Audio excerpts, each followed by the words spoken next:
கர்த்தருடைய உன்னதமான பரிசுத்த நாமத்திற்கு மகிமை உண்டாவதாக. ஆண்டவராகிய இயேசு கிறிஸ்துவின் நாமத்தினாலே உலகளாவிய எல்கிபோர் அட்வென்ட் மினிஸ்ட்ரி நேயர்கள் யாவரையும் இந்த ஓய்வு நாள் பாட நிகழ்ச்சிக்கு அன்போடு கூட வாழ்த்தி வரவேற்கிறோம். இந்த காலாண்டு முழுவதுமாக மார்க் சுவிசேஷ புஸ்தகத்தை குறித்து ஆழமாக தியானித்து கொண்டிருக்கிறோம்.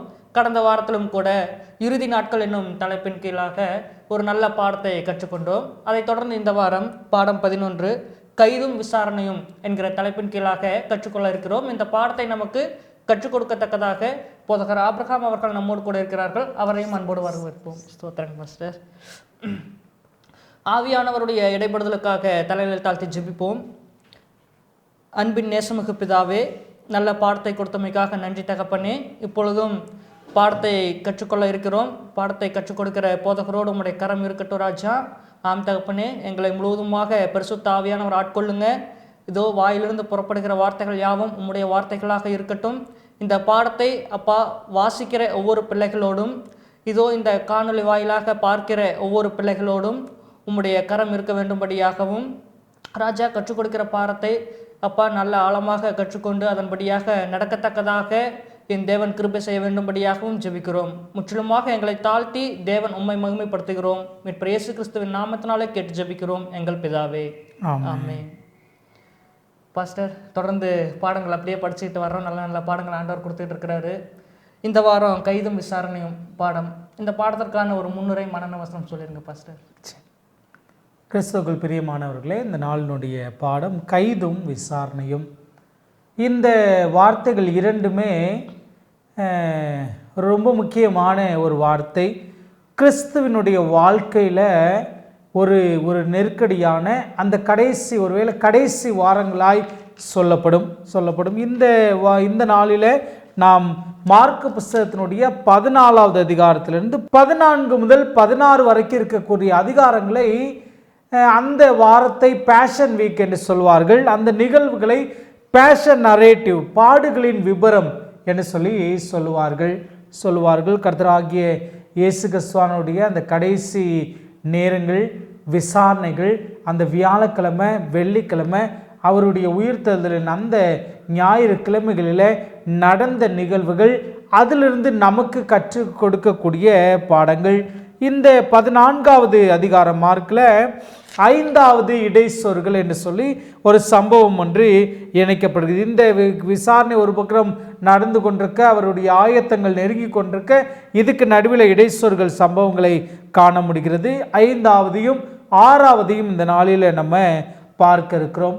இயேசு கிறிஸ்துவினுடைய விசாரணை என்ன? விசாரணை என்று சொன்னால் உலக பிரகாரமான பூலோக ரீதியான ஆவிக்குரிய கூட்டங்கள் விசாரிக்கிற விசாரணையும், அவர்கள் நிறைவேற்ற முடியாமல் அரசாங்க ரீதியாய் கொண்டு போகக்கூடிய விசாரணையும். அவர் கைது செய்யப்படுகிறார். அவருடைய கைதை பார்த்தோம் என்று சொன்னால், அவருடைய சொந்த கரங்களாலே செய்யாத அநேக குற்றங்களுக்கு அந்த விசாரணை குறித்து, அந்த விசாரணைக்கு நடுவில் இருக்கக்கூடிய நிலையை குறித்து அடியேன் ஊழியக்காரன் என்ற முறையில் இன்னொரு பகுதியையும் ஆட் பண்ண வேண்டும் என்று நினைக்கிறேன். இன்னொரு காரியத்தை என்ன புரிஞ்சு கொள்ளலாம் என்று சொன்னால், பரலோகத்தினுடைய விசாரணையும் கூட. உன்னை தொடுகிறவன் என் கண்மணியை தொடுகிறான் என்று ஆண்டவர் வாக்குரைக்கிறார். உனக்கு விரோதமாய் உருவாக்கப்படும் எந்த ஆயுதமும் வாய்க்காதே போகும் என்று சொல்லி உறுதியளிக்கிறார். இதை நம்புகிறோம். இந்த நம்பிக்கையோடு பயப்படாமல் நாம் அநேக காரியங்களை தைரியமாக செய்கிறோம். சில நபர்கள் ஆண்டவருக்காய் நிற்கக்கூடிய, ஊழியத்திற்காய் நிற்கக்கூடிய நிலையில் வா, என்ன வேணாலும் பார்த்துக்கலாம், ஆண்டவர் பார்த்து கொள்வார் என்று தைரியத்தோடு கடந்து போவாங்க. இப்போ உலக ரட்சகர் இந்த பூமிக்கு வந்திருக்கிறார். காற்றையும் கடலையும் அதட்டினவருக்கு விசாரணை. நடந்த அற்புதங்கள் எல்லாத்திலையும் இயற்கையை கட்டுப்படுத்தின, நோய்களை கட்டுப்படுத்தின சிருஷ்டி கர்த்தர் விசாரணைக்கு வந்து நிற்கிறார். அவர் நடத்தப்பட்ட விதம், அவர் இடத்துல கேட்ட கேள்விகள், அங்கே நடக்கக்கூடிய சம்பவங்கள் எல்லாம் வித்தியாசமாக இருக்கிறது. இந்த விசாரணை, இந்த அடிகளை வைத்து நம்ம பார்க்கும்போது, உனக்கு விரோதமாய் உருவாக்கப்படும் எந்த ஆயுதமும் வாய்க்காத போகும் என்று சொன்னவர், உன்னை தொடுகிறவன் என் கண்மணியை தொடுகிறான் என்று பாதுகாத்தவர், இந்த பாதுகாவலின் கர்த்தர் விசாரிக்கப்படுகிறார். அவர் மேலே ஒரு பாத்திரம் வைக்கப்படுகிறது. அவர் இங்கே இருக்கிற நபர்களிடத்துல கெஞ்சாமல் பரலோகத்தை நோக்கி ஒரு ப்ளீடிங்கை வைக்கிறார். அதுதான் இந்த வார்த்தையினுடைய மனன வசனம். மார்க் 14வது அதிகாரம் 36வது வசனம். அப்பா பிதாவே, எல்லாம் உம்மால் கூடும், இந்த பாத்திரத்தை என்னிடத்திலிருந்து எடுத்து போடும், ஆகிலும் என் சித்தப்படி அல்ல, உம்முடைய சித்தத்தின்படி ஆக கடவுது என்றார். இப்போ இந்த வார்த்தையே நான் இதற்கு முன்னால் சொன்ன முன்னுரையோடு முகவரியோடு கூட இந்த வார்த்தையை நீங்கள் படித்தீங்கன்னா பயங்கரமாக இருக்கும். அவர் அப்பா பிதாவே என்று சொல்லி அவருக்கு வல்லமை அளிக்கக்கூடிய பிதாவை நோக்கி வேண்டுகிறார். பிதா கட்டாயம் இவர் கேட்டால் அப்படியே கொடுத்துடணும். அதுதான் பிதாவினுடைய நிர்பந்தம். சரி, அவருடைய நிலை, அவருடைய வல்லமை என்னன்னு கேட்டிங்கன்னா, ஹி இஸ் ஓம்னிசென்ட். அவர் சர்வ வல்லமை படைத்தவர்.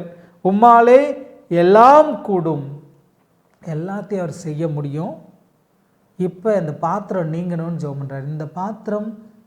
இந்த பாத்திரத்தை என்னிடத்திலிருந்து எடுத்து போடும், ஆகிலும் உம்முடைய என்னுடைய சித்தத்தின்படி அல்ல, உம்முடைய சித்தத்தின்படி ஆக கடவுது என்றார். ஒரு நல்ல முன்னுரை கொடுத்துருக்குறீங்க பாஸ்டர். நம்ம தொடர்ந்து பாடத்தின் கேள்விகளுக்குள்ளாக கடந்து போவோம். முதல் கேள்வி, மார்க் 14:1-11 வரைக்கும் நம்ம படிக்கும் பொழுது அதில் சொல்லப்பட்டிருக்கிற 2 சம்பவங்கள் என்ன பாஸ்டர்? சரி, இப்போ ஆரம்பத்திலேயே நான் முன்னிலை சொல்லும்போதே சொன்னேன், இடைச்சொற்கள் சம்பவங்கள் என்று சொல்லி 14:1 வாசித்தீங்கன்னா, 2 நாளைக்கு பின்பு புளிப்பில்லாத அப்பம் சாப்பிடுகிற பஸ்கா பண்டிகை வந்தது. அப்பொழுது பிரதான ஆசாரியரும் வேதபாரகரும் அவரை தந்திரமாய் பிடித்து கொலை செய்யும்படி வகை தேடினார்கள். ஆகிலும் ஜனங்களுக்குள்ளே கலகம் உண்டாகாதபடிக்கு பஸ்கா பண்டிகையிலே அப்படி செய்யலாகாது என்றார்கள். இப்போ பஸ்கா பண்டிகை ஒரு புறம், அதற்கான ஆயத்தம் ஒரு புறம் நடந்து கொண்டிருக்கிறது. அதற்கு பாரத்தோடு ஒப்பு கொடுத்து ஆண்டவருடைய சமூகத்தில் நம்ம இந்த நினைவு கூறுதலின் பண்டிகையை கொண்டாட போகிறோம் என்று சொல்லி நினைத்து கொண்டிருக்க அந்த சூழ்நிலையில் தேவையில்லாத ஒரு நினைவு கொஞ்சம் பேருக்கு வருது. இந்த சூழ்நிலையை பயன்படுத்தி அவரை என்ன பண்ணிடணும் அப்படின்னு கேட்டிங்கன்னா, அவரை பிடித்து கொலை செய்து விட வேண்டும் ஒரு நிலை இருக்குது. இந்த பக்கம் பஸ்கா பண்டிகையினுடைய ஆயத்தம். திடீர்னு இந்த 2 வார்த்தையை முன்னுரையாய் சொல்லிவிட்டு மார்க்கு அப்படி ஆரம்பிக்கிறார். என்ன ஆரம்பிக்கிறார்னா, அங்கே குஷ்டரோகியாக இருந்து சுகமான சீமோன் பேதுனுடைய வீட்டில் ஒரு விருந்து நிகழ்வு நடக்கிறது. அங்கே ஒரு அன்பான சகோதரி நலதம் என்னும் பரிமள தைலத்தை கொண்டு வந்து அவருடைய பாதத்தில் ஊற்றி அவருடைய தலையில் ஊற்றி அவரை அபிஷேகம் பண்ணுகிறாங்க. இதை சுவிசேஷங்கள் வேறு வேறு ரகமாய் சொல்லுகிறது. ஆனால் வேத வல்லுநர்கள் என்ன நம்புகிறாங்கன்னா, இது எல்லாமே ஒரு காரியமாய் நம்புகிறாங்க. ஏன்னா ஆங்கில வேதாமத்தில் வாசித்தீங்கன்னா ஷி அனாயிண்டட் கிரைஸ்ட் என்று இருக்கும். இதில் மார்க் மாத்திரம் ஒரு படி கூட்டுகிறார். என்ன கூட்டுறாருன்னு கேட்டிங்கன்னா, எனக்கு ரொம்ப பிடிக்கும் இந்த வார்த்தை. 14:9 இந்த சுவிசேஷம் உலகத்தில் எங்கே பிரசங்கிக்கப்படுமோ அங்கே இவளை நினைப்பதற்காக இவள் செய்ததும் சொல்லப்படும் என்று மெய்யாகவே உங்களுக்கு சொல்லுகிறேன் என்றார். இவங்க செஞ்சதை சுவிசேஷம் அறிவிக்கிற எல்லா இடத்துலையும் சொல்லுவாங்களாம். சரி, இவங்க என்ன செஞ்சாங்க அப்படின்னு கேட்டிங்கன்னா, நலதத்தை கொண்டு வந்து ஊற்றுறாங்க. அதனுடைய உத்தமமான தைலம் வெள்ளைக்கல் பரணியில் எடுத்துகிட்டு வராங்க. உடைத்து அவரை சிரசின் மேல் பூசுகிறாங்க. இதனுடைய விலை மதிப்பு வைக்கப்படுகிறது. இதனுடைய விலை மதிப்பு என்னன்னு கேட்டிங்கன்னா, யூதாஸ் காரியத்தை சொல்லுகிறார், இது 300 பணத்திற்கு விற்று தரித்திரருக்கு கொடுத்துருக்கலாமே. இப்போ அவருக்கு விலை மதிப்பு தெரியுது. நான் யோசிக்கும் போதெல்லாம் இவரை குறித்து கொஞ்சம் யோசிப்பதுண்டு. அந்த அருமையான தாயார் தன்னுடைய வாழ்க்கையில் ஆண்டவர் செய்த நன்மையை நினைவு கூர்ந்து அந்த 300 பணத்தை கொடுக்கிறதற்கு தகுதியானவர் என்று சொல்லி அவர் இடத்துல அவங்க ஊத்துறாங்க. ஆனால் அந்த நபருக்கு இவர் இட்ட விலை 30 வெள்ளி காசுக்கு. அதை நீங்கள் இந்த பேஷன் வீக்கில் நீங்கள் வாசித்து பார்த்தீங்கன்னா தெரியும். 30 வெள்ளிக்காசுக்கு அவன் அவன் ஒப்புரவானான், அதாவது அதுக்கு ஒத்துக்கொண்டான் என்று இருக்கும். he didn't demand, சிம்பிளாக சொல்லணும்னா he didn't demand for 300 தினாரிஸ், 300 தினாருக்கு அவன் கேட்கல, 30 வெள்ளிக்காசுக்கு ஒப்புக்கொள்கிறான். இப்போ ஆண்டவருக்கு, இந்த தேவனுக்கு இவங்க கொடுத்த மதிப்பு என்னன்னு கேட்டிங்கன்னா, அவர் எனக்கு கொடுத்த மன்னிப்புக்கு, அவர் எனக்கு கொடுத்த ரட்சிப்புக்கு, அவர் எனக்கு கொடுத்த மீட்புக்கு, அவர் என் வாழ்க்கையில் செய்த நன்மைகளுக்கு நான் இந்த 300 பணம் மதிப்புள்ள இந்த தைலம் ஒன்றுமே இல்லை அவருடைய அந்த தியாகத்துக்கு. ஆனால் அவரோடு கூட இணைந்து நடந்து, ஊழியத்திலெல்லாம் கூடயே இருந்து, எல்லாத்துலேயும் உடன் இருந்த இந்த யூதாஸ் காரியத்து அவருக்கு கொடுத்த மதிப்பு எவ்வளோன்னு கேட்டிங்கன்னா 30 வெள்ளிக்காசு. எனக்கு அன்பான தேவ பிள்ளைகளை, இந்த இடத்துல நான் நின்று அவங்கள இடத்துல வைக்க போகிறேன். சில நேரம் நம்மளும் கூட இப்படி தான் இருந்து கொண்டிருக்கிறோம். என் ஆண்டவருக்கு நான் எவ்வளோ மதிப்பீடு செய்கிறேன், என் ஆண்டவருக்கு நான் எவ்வளோ கொடுக்குறேன். அப்படியே போன வார பாடத்தில் நம்ம படிக்கும்போது அந்த அம்மா தன் ஜீவனுக்குண்டான எல்லாத்தையும் கொண்டு வந்து கொடுத்தாங்க. நாமளும் கூட இவரை போல மதிப்பிட்டு கொண்டிருக்கிறோமா, இல்லை இந்த தாயாரை போல பரலோக ராஜ்யத்தை மதிப்பிடுகிறோமா, அவர் கொடுத்த மீட்பை மதிப்பிடுகிறோமா?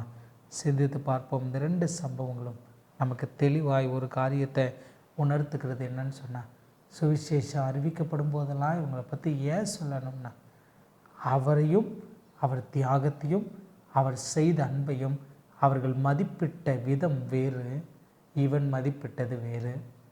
நாம் அவர் கொடுத்த மீட்பை எப்படி மதிப்பிடுகிறோம்? மிகவும் அழகான விளக்கம் கொடுத்தீங்க பாஸ்டர்.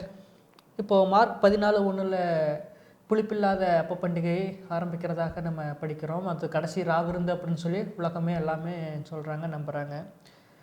அதுலேருந்து நம்ம கற்றுக்கொள்ளக்கூடிய பாடம் என்ன பாஸ்டர்? கடைசி ராவிருந்து யூதர்களுடைய வாழ்க்கையில் முக்கியமான பண்டிகைகள் 7. அதில் ரொம்ப ரொம்ப முக்கியமான பண்டிகை இந்த பஸ்கா பண்டிகை. யார் எங்கே இருந்தாலும் இந்த பஸ்கா பண்டிகைக்கு அவங்களுடைய சொந்த தேசத்திற்கு கடந்து வந்து விடுவாங்க. இந்த யூதா தேசத்திற்கு கடந்து வருவாங்க. இது ஒரு ஞாபகார்த்த ஆராதனை. இந்த பஸ்கா பண்டிகைக்கு அனைவரும் அழைக்கப்பட்டிருக்க, இங்கே ஆண்டவர் ஒரு புது உடன்படிக்கையை வெளிப்படுத்தி காண்பிக்கிறார். எரேமியாவின் புஸ்தகம் 31வது அதிகாரம் 31 முதல் 34. இதோ நாட்கள் வரும் என்று கர்த்தர் சொல்லுகிறார், அப்பொழுது இஸ்ரவேல் குடும்பத்தோடும் யூதா குடும்பத்தோடும் புது உடன்படிக்கையை பண்ணுவேன். நான் அவர்கள் பிதாக்களை எகிப்து தேசத்திலிருந்து அழைத்து வர கைப்பிடித்த நாளிலே அவர்களோடு பண்ணின உடன்படிக்கையின்படி அல்ல, ஏனெனில் நான் அவர்களுக்கு நாயகராய் இருந்தும் அந்த என் உடன்படிக்கையை அவர்கள் மீறி அவமாக்கி போட்டார்களே என்று கர்த்தர் சொல்கிறார்.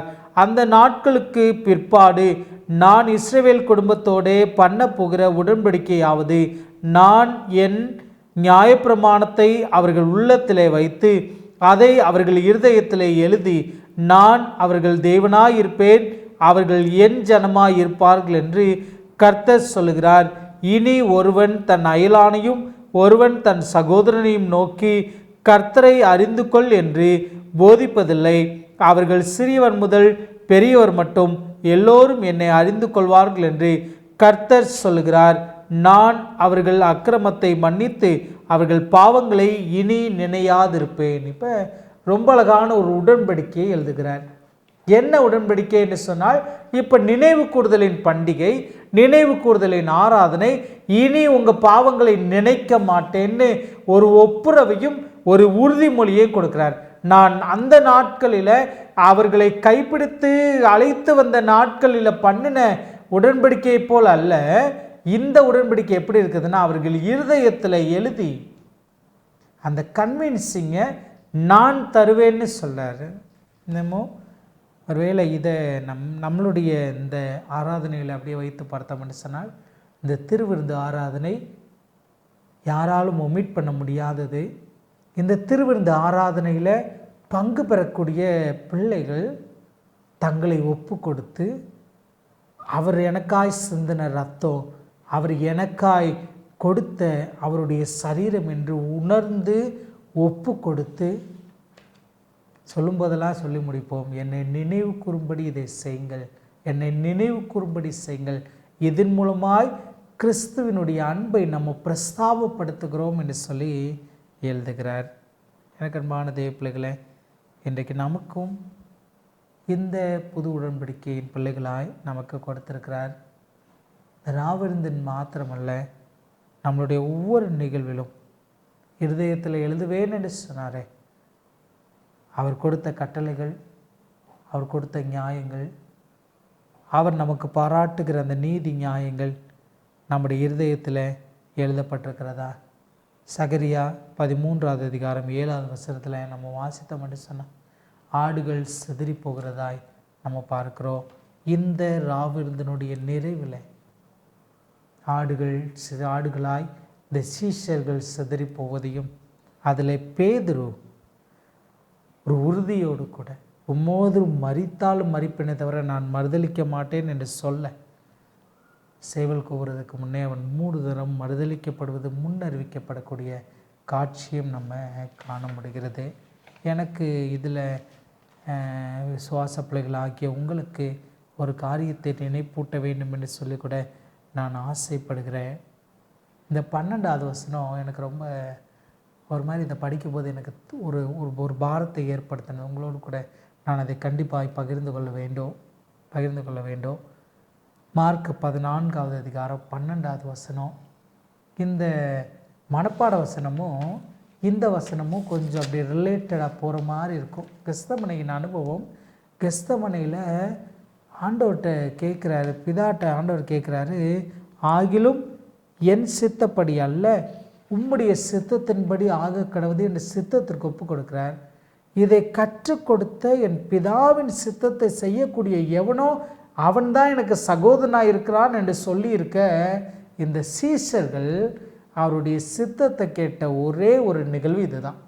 12வது வசனத்தை வாசித்தோம்னா, பஸ்காவை பலியிடும் நாளாகிய புளிப்பில்லா அப்பம் பிற்கிற முதலாம் நாளில் அவருடைய சீஷர்கள் அவரிடத்தில் வந்து, நீர் பஸ்காவை புசிப்பதற்கு நாங்கள் எங்கே போய் ஆயத்தம் பண்ண சித்தமாயிருக்கிறீர் என்று கேட்டார்கள். அவங்க வாழ்க்கையில் சீஷர்கள் வாயில் இந்த சித்தம்ன்ற வார்த்தை பிறந்த இடம் இதுதான். எனக்கு அன்பான தேவ பிள்ளைகளை, நீங்களும் நானும் அவருடைய சித்தத்திற்கு நம்ம ஒப்பு கொடுப்போம். நமக்கு என்ன வேணும், என்ன நம்ம செய்யணும், எது நடக்க வேண்டும், எல்லாவற்றையும் ஆண்டவர் முன் குறித்திருக்கிறார். அவர் சித்தத்திற்கு நம்ம ஒப்பு கொடுக்க வேண்டும். மிகவும் தெளிவான விளக்கம் கொடுத்துட்டீங்க பாஸ்டர். எப்படி எல்லா கிறிஸ்தவர்களும் கடைசி விருந்தை மறக்க மாட்டாங்களோ, அதே மாதிரி கெத்செமனே தோட்டத்தில் நடந்ததையும் மறக்க மாட்டாங்க. கெத்செமனே தோட்டத்தினுடைய அனுபவம் பற்றி சொல்லுங்கள் பாஸ்டர். கெத்செமனே என்று சொன்னால், இதை எபிரேய பாஷையில் காத் ஷெமம் என்று பிரிக்கலாம். காத் என்று சொன்னால் தோட்டம், இதுன்னு சொன்னால் ஒலிவம். இப்போ ஒலிவ தோட்டத்துக்கு நடுவில் இந்த பூங்கா இருக்கிறது, கெத்செமனே பூங்கா. இந்த கெத்செமனே பூங்காவில் ஆண்டவர் ஏறெடுக்கக்கூடிய ஜெபம், இதுவரைக்கும் ஏறெடுத்திராத, இதுவரைக்கும் இல்லாத ஒரு விசேஷ ஜெபம் இது. அது கிறிஸ்தனுடைய வாழ்க்கையிலும் சரி, நம்ம வாழ்க்கையிலையும் அது ஒரு முன்மாதிரியாக இருக்கிறது. ஒரு பயங்கரமான ஜெபத்தை ஏறெடுக்கிறார். இந்த ஜெபம் ஒரு அதரியமானது மாதிரி தெரியும், ஆனால் அதரியப்படுத்துகிற ஜெபம் அல்ல. தன் மீது உலகத்தினுடைய அத்தனை பாவமும் சுமத்தப்படுகிறது. அவருக்கு ஞான ஸ்நானம் கொடுத்த யோவான் ஸ்நானகன் சொல்லுகிறாரு, இதோ உலகத்தின் பாவத்தை சுமந்து தீர்க்கிற தெய்வாட்டுக்குட்டி, இந்த ஆட்டுக்குட்டி தெரிந்தெடுக்கப்பட்டு விட்டது, இந்த ஆட்டுக்குட்டி அழைத்து வரப்படுகிறது. இந்த பஸ்கால தான், இந்த பஸ்காவினுடைய நேரத்தில் தான் இந்த ஆட்டுக்குட்டி மேலே என்ன வைக்கப்படுகிறது என்று சொன்னால், கோபாக்கினையின் மகா பாத்திரம் வைக்கப்படுகிறது. இந்த உலகம் அனைத்தினுடைய பாவம் வைக்கப்படுகிறது. நம்ம ஆரம்பத்திலே சொன்ன இந்த விசாரணை, இந்த இது உலக பிரகாரமானது ஒரு புறம் போய்கொண்டிருக்க, இந்த யூத விசாரணை அவர்களுக்கு ஒரு ஒரு ஒரு மத ரீதியான விசாரணையாக இருந்தது. அவருக்கு ரோம விசாரணை அரசாங்க ரீதியான விசாரணையாக இருந்தது. ஆனால் ஆவிக்குரிய விசாரணையாய் தி ஸ்பிரிச்சுவல் ட்ரையல் எங்கே இருந்துன்னு கேட்டிங்கன்னா பரலோகத்திலிருந்து. பரலோகம்தான் இவரை அக்யூஸ் பண்ணுது, இவரை குற்றவாளியாய் மாற்றுகிறது. வேதத்தில் நம்ம வெளிப்படத்தில் வாசித்தோம்னா கோபாக்கினையின் மகா பாத்திரம் என்று இருக்கிறது. ஆதாம் தொடங்கி கடைசி மனுஷன் வரைக்கும் இருக்கக்கூடிய அத்தனை நபர்களும் செய்த அத்தனை பாவங்களும் அவர் மீது சுமத்தப்படுகிறது. அந்த பாவத்தினுடைய உச்சம் புரிஞ்சு கொள்வதற்காய் நம்மளை பார்த்து இந்த வார்த்தையை சொல்வதாய் நம்ம எடுத்துக்கொள்ளலாம். இஸ்ரவேல் ஜனங்களை வழி நடத்திட்டு வரும்போது தகப்பன் தன் பிள்ளையை சுமப்பது போல நான் சுமந்தேன். இந்த 6 லட்சம் பேரையும் சுமந்துட்டு வந்தாராம். இந்த 6 லட்சம் பேரை சுமந்துட்டு வந்த வெயிட்டை விட அத்தனை பேர் செஞ்ச பாவத்தினுடைய வெயிட்டு தான் அவருக்கு அதிகம். அத்தனையும் அவர் மேலே வைக்கப்படுகிறது. சரி, யார் வச்சா அப்படின்னு கேட்டால் பரலோகம் வைக்கிறது.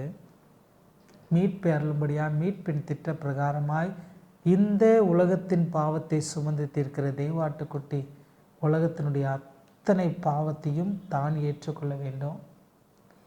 அங்கே ஜெபிக்கிறார், அப்பா பிதாவே, எல்லாம் உம்மாலே கூடுமே. எதுவும் கூடும்னா நான் என்னுடைய பார்வையில் இந்த எல்லாம் கூடும் என்று நினைக்கும் போதெல்லாம், வாசிக்கும் போதெல்லாம் இந்த அதிசய அற்புதத்தை மாத்திரம் நீங்கள் நினைக்காதீங்க. என் பாவத்தை என்னிடத்துலேருந்து எடுத்து அவர் மேலே வைக்க அவரால் கூடும். கரெக்டுங்களா? எப்படி என்னுடைய பாவத்தை நான் அறிக்கை செய்து என் பாவத்தை புறா மேலே ஏற்ற என்னால் கூடுமோ, அதே மாதிரி என்னுடைய அத்தனை பாவத்தையும் பிரித்து எடுத்து அந்த பாவத்தையெல்லாம் என்கிட்ட நீதியை மட்டும் வச்சுட்டு நான் செஞ்ச நன்மையை மாத்திரம் வச்சுட்டு என்கிட்ட இருக்கிற எல்லா பாவத்தையும் பிரித்து எடுத்து அவர் மேலே வைக்க முடியும். என்ன நீதி உள்ளவனா மாற்றவும் அவரால் முடியும். நீதி மாத்திரம் இங்கே இருக்கிறது. ஒருவேளை இதை கரெக்டாக புரிஞ்சுக்கிற மாதிரி நான் சொல்கிறேனே, ஒரு சாயம் கலக்கப்பட்ட ஒரு தண்ணி ஒரு ஆய்வு குடுவையில் இருக்குன்னு வச்சுக்கிறோமே, அது மேலே வெள்ளை நிறத்தில் தண்ணியை ஊற்றுறீங்க, நார்மல் வாட்டரை ஊற்றுறீங்க.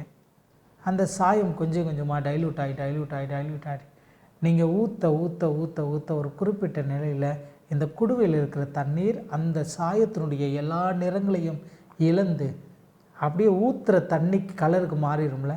அது மாதிரி என்கிட்டருந்து எல்லா பாவத்தையும் பிரித்து எடுத்து என்கிட்ட ஒரு பாவம் இல்லாதவனா என்னையை வச்சுட்டு அவர் மேலே அத்தனையும் கன்வெர்ட் பண்ண முடியும். he can move the data from my sin to God's God's book, my book to God's book அப்படி சொல்லிடலாம். இப்போ பரலோகம் இதை அனுமதிக்கிறது. பிரித்து எடுக்கவும் மாளக்கூடும். வாசிக்கிறேன், இந்த பாத்திரத்தை என்னிடத்திலிருந்து எடுத்து போடும், ஆகிலும் என் சித்தத்தின்படி அல்ல உம்முடைய சித்தத்தின்படி ஆக கடவுது. இப்போ எடுத்து போடும்னு சொன்ன உடனே அவர் நமக்காக மறிக்க வேணான்னு நினச்சிட்டாரோன்னு நினச்சிடாதீங்க. நமக்கு புரிய வைக்கிறார், அவர் சித்தத்தை புரிய வைக்கிறாரு. இதை நிர்பந்தப்படுத்த முடியும், அவர் எடுத்து போடவும் முடியும். ஆனால் தன்னுடைய குமாரனை கைவிடுகிறார். நான் வாசிக்கும் போதெல்லாம் அப்படி தான் வாசிப்பதுண்டு. ஆண்டவர் நமக்கு ஒரு வாக்குத்தத்தம் கொடுத்தாரு, உன்னை விட்டு விலகுவதும் இல்லை, உன்னை கைவிடுவதும் இல்லை. நிறைய பேருனுடைய பிரயாணங்களில் நிறைய பேரத்தில் எல்லா சூழலும் நம்ம சொல்கிறோமே, உன்னை விட்டு விலகுவதும் இல்லை, உன்னை கைவிடுவதும் இல்லைன்னு. நம்மளை கைவிடாமல் பாதுகாக்கணுன்றதுக்காக கிறிஸ்துவை பரலோகம் கைவிடுகிறது. இந்த கைவிடுகிறதும் அவர் சித்தம்தான் என்று சொல்லி நாம் புரிந்து கொள்ள இந்த கெத்செமனே அனுபவம் ஒரு பெரிய பாடமாக இருக்குது. நல்ல தெளிவான விளக்கம் கொடுத்துட்டீங்க பாஸ்டர். நம்ம நேரடியாக பார்த்தேன் கடைசி கேள்விக்குள்ளாக போயிடலாம். ஆண்டவராக இயேசு கிறிஸ்து சகல விதமான காரியங்களும் எல்லாவற்று நேரத்துலையும் அவ்வளோ ஒரு பொறுமையாக இருந்த பொழுதிலும் அங்கே சுற்றி இருந்த யூதர்களுடைய மனதில் வந்த ஒரு கேள்வி, எல்லாவற்றையும் சகிக்கிறாரே, எல்லாவற்றையும் இப்படி பண்ணுறாரே, யார் இவர், நீ யார் அப்படிங்கிற ஒரு கேள்வி அவங்களுக்குள்ளாக இருந்துச்சு. அவர் யார் அப்படிங்கிற ஒரு காரியத்தை நம்ம புரிஞ்சுக்கிட்டோமா பாஸ்டர்? நல்ல ஒரு கேள்வியை முன் வச்சிருக்கிறீங்க. அவர் செய்த நன்மைகளை பார்த்து வியந்து உண்மையாகவே தேவ கிருபை இல்லைன்னு சொன்னால், வல்லமை இல்லைன்னு சொன்னால் இதை செய்ய முடியாது என்று நம்பினவங்க எல்லாரும் இவர் யாரோ இவர் யாரோ இவர் யாரோன்னு கேட்குறாங்க. இந்த வல்லமையை ஏற்றுக்கொள்ள முடியாது, இவன் பெயல்செபூலினுடைய தலைவனாக இருக்கலாம், இவன் அசுத்தாவியை கொண்டு செய்யலாம் என்று யாரெல்லாம் நினச்சாங்களோ அவங்கெல்லாம் கேட்ட கேள்வி, நீ யார் இதை செய்ய கேட்டாங்க.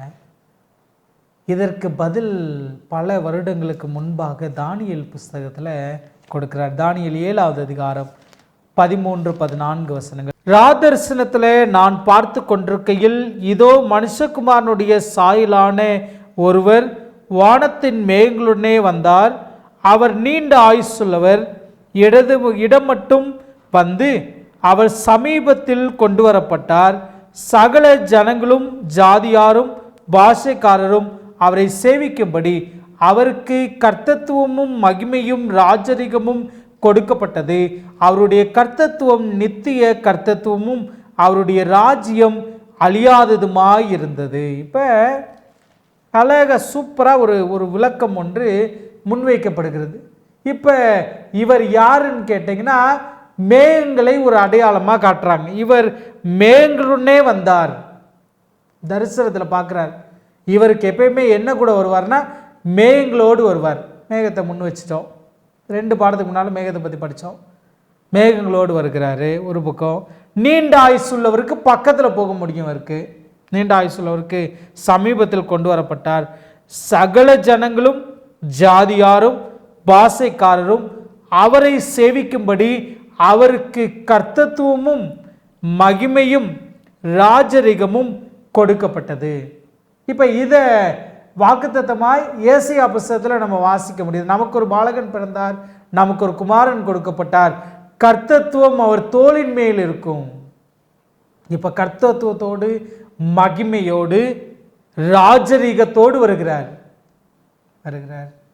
வந்தவர் என்ன செய்கிறாராமா, அவர் நீங்காத அவருடைய கர்த்தத்துவம், நீங்காத நித்திய கர்த்தத்துவம், அவருடைய ராஜரீகம் அழியாததுமாய் இருக்கிறது. அப்போ புரிய வைக்கிறாரு. இவர் யார் என்று கேட்டிங்கன்னா அந்த கர்த்தத்துவத்தை பெற்றுக்கொண்டு அந்த மகிமையை பெற்றுக்கொண்டு நித்திய கர்த்தத்துவத்தை உருவாக்கக்கூடிய, கர்த்தத்துவம் என்று சொன்னால் ஆளுமை என்று சொல்லலாம், நித்திய ஆளுமையை உருவாக்கக்கூடிய, நித்தியமாய் நம்மை ஆளப்போகிற அந்த ராஜ்யத்தை ஸ்தாபிக்கக்கூடிய ஸ்தாபகர் இவர் தான் தேடிட்டு இருக்கிறாங்க. தேடிட்டு இருந்த இவர்கள் அவரை என்ன செய்யலைன்னு சொன்னால் சரியாக இனம் கண்டுபிடிக்கல. என்ன வசனத்தை வாசிக்கிறேனே, தானியேல் 9வது அதிகாரம் 25வது வசனம். இப்போதும் நீ அறிந்து உணர்ந்து கொள்ள வேண்டியது என்னவென்றால், எருசலேம் திரும்ப எடுப்பித்து கட்டப்படுவதற்கான கட்டளை வெளிப்படுவது முதல் பிரபுவாகிய மேசியா வருகிற மட்டும் 7 வாரமும் 62 வாரமும் செல்லும். அவைகள் வீதிகளிலும் அலங்கங்களிலும் மறுபடியும் கட்டப்படும். ஆனாலும் இடுக்கமான காலங்களில் இப்படி ஆகும். இப்போ இங்கே ஒரு வார்த்தையை முதலாய் பைபிளில் பார்க்க முடியுது. என்ன வார்த்தைன்னு கேட்டிங்கன்னா மேசியா. இவருக்கு தான் காத்துட்ருக்குறாங்க. மேசியா வரணும்னு காத்துட்ருக்குறாங்க. மேசியாவினுடைய அத்தனை அடையாளங்களோடு கூட வருகிறார். இவன் மரியாளுடைய மகன் அல்லவா, யோசேப்பின் மகன் அல்லவா, தான் மேசியா என்று நிரூபிக்க காட்ட அவர் எத்தனையோ முயற்சி பண்ணினா அதெல்லாம் மறந்துட்டு நீ யார் என்று கேட்குறாங்க. நீங்களும் நானும் அப்படி இருந்து கொண்டிருக்கிறோமா? நமக்கு மீட்பு அருளினவர், நமக்கு ரட்சிப்பு அருளினவர், நம்மை மீட்டு கொண்டவர், நம்ம இதுவரைக்கும் வழிநடத்தி கொண்டிருக்கிறவர், அவர் தான் மேசியா. அவர் தான் மேகங்களோடு வரப்போகிறார். அவர் தான் எனக்காக பரிந்து பேசுகிறார். அவரை பார்த்துட்டு என் பாவத்தை தடுக்க நீ யார், இல்லை எனக்கு கட்டளை போட நீ யார், இல்லை எனக்கு இதெல்லாம் செய்ய நீ யார் என்று சொல்லி ஒரு வேளை கேட்டுக்கொண்டிருக்கிறோமா? யூதர்கள் செய்த தவறை நாம் செய்யாதபடிக்கு அவருக்காக ஒப்பு கொடுத்து அவருடைய சமூகத்தில் நம்ம வாழ்வோம். அவர் பண்ணப்பட்ட எல்லா விசாரணையும் தவறான தீர்ப்புகள் கொடுக்கப்பட்டது. தவறான தீர்ப்புகளோடு கூட அவர் பாவத்தை ஏற்றுக்கொண்டார். இந்த உலகம் அனைத்தினுடைய பாவத்தை ஏற்றுக்கொண்டார். உங்கள் பாவத்தையும் என் பாவத்தையும் அவர் ஏற்றுக்கொண்டார். அவரை நாம் ஏற்றுக்கொள்வோம். கிறிஸ்தேசுவின் நாமத்தினாலே மீண்டுமாக உங்களை வாழ்த்துகிறேன். இந்த பாடம் மிகவும் ஆசீர்வாதமாக இருக்கும் என்று விசுவாசிக்கிறோம். இந்த நாளிலும் ஆண்டவரிடத்தில் நம்மை ஒப்புக் கொடுக்கத்தக்கதாக நம் பாடத்தை நிறைவு செய்யும் வண்ணமாகவும் தலைகளில் தாழ்த்தி ஜெபிப்போம். எங்களை நேசிக்கிறதான பரலோகத்தினால தகப்பனே, இந்த அருமையான நல்ல நாளிலே படித்த பாடங்களுக்காக நன்றி. நாங்கள் விசாரிக்கப்பட வேண்டிய இடத்துல தேவனாகிய நீர் விசாரிக்கப்பட்டீர். நாங்கள் தண்டனை அனுபவிக்க வேண்டிய இடத்துல நீங்கள் தண்டனை அனுபவித்தீர். நாங்கள் செஞ்ச எல்லா பாவத்தையும் நீங்கள் ஏற்றுக்கொண்டு எங்களை பரிசுத்தப்படுத்தி உம்முடைய பந்தியில் ராஜ பந்தியில் அமர எங்களுக்கு உரிமை கொடுத்தீர. உணர்கிறோம்ப்பா, உண்மை அறிந்து உண்மை பிரிந்து உமக்கு உண்மையாய் நாங்கள் வாழ கர்த்தர் எங்களுக்கு உதவி செய்யுங்க. இந்த நிகழ்ச்சியை கண்டுகொண்டிருக்கிற ஒவ்வொருவரையும் கர்த்தர் ஆசீர்வதிங்க. இயேசுவின் வழியாக ஜெபிக்கிறோம் நல்ல பிதாவே, ஆமென். ஆண்டவராகிய இயேசு கிறிஸ்துவின் நாமத்தினாலே மீண்டுமாக உங்களை வாழ்த்துகிறேன். இது வல்லமையுள்ள தேவனுடைய ஊழிய பணியில் எல்கிபோர் அட்வென்ட் மினிஸ்ட்ரி. இது போன்ற நல்ல சத்தியங்கள் அடங்கிய நிகழ்ச்சிகள், ஆவிக்குரிய காரியங்களுக்காக தொடர்ந்து எங்களோடு கூட இணைந்திருங்கள். எங்களுடைய வீடியோக்கள் உங்களுடைய யூடியூப் பக்கங்களுக்கு வரவில்லை என்றால் எங்களுடைய சேனலை சப்ஸ்கிரைப் செய்யுங்கள். இந்த பாடங்கள் உங்களுக்கு மிகவும் பிடித்திருக்குமானால் லைக் செய்யுங்க. ஏதாவது கேள்விகள் சந்தேகங்கள் பாடத்தில் இருக்குமானால் கமெண்ட் செக்ஷனில் கமெண்ட் பண்ணுங்கள். உங்களுடைய நண்பர்கள் உறவினர்களுக்கு இந்த பாடங்கள் மிகவும் உபயோகமாக இருக்கும் என்று நினைத்தீர்களானால் அவர்களுக்கும் இதை பகிர்ந்து கொள்ளுங்கள். தேவன் தாமே உங்கள் யாவரையும் ஆசீர்வதித்து பலப்படுத்துவாராக. ஆமென்.